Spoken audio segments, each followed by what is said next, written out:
Seo blaiseadh de scéalta na seachtain seo ar Tuairisc. Seachtain inar léirí analíse bhimiid ar igerí déanamh, go bhfuil cainteoirí léthúla géalaige ina minleach I magnach nóha fan chéad duna ceantar géaltaite. Anis an tam le halbú de stratis fihe blian nua don géalaigh a deir an socha ngálaí seosú macdonacha. Tá dléadúir a heas le conú na géalaige a gas cailúil ceartatanga a lárnaíonaí sa chuirt freithúnas idirnáisiúnta, áte bhfuil cinníú a chur le Israel.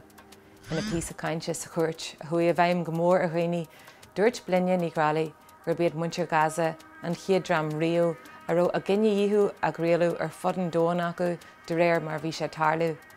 In anion sin ní ro faic a dhéanú han dearú a chur le na scris sa dúirtí. Luair Anton Macaba leis an uramach Chaill Paisley, mach le Ian Paisley bonithóir an DUP, faoin na teachtartaí atá curtha in Gaeilge agus faoin Tim atá agus sa teanga. Tá na Barbary ag gheataí ar nóscoilne agus tá siad máte ar hangathe scris a deir Alan Titley agus ag treachtar an phleanata ag oscail Oberjahan fáil ré le céimenas na nua hangathe an Gaelic scenario.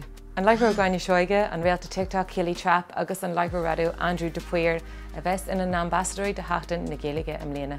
Agus ar dearú tá an Gaeilge le clistil ar Broadway an Seachtain seo agus seó nua de fáistí leis an chomhlacht Branner ag oscailt in nua áireach aniu.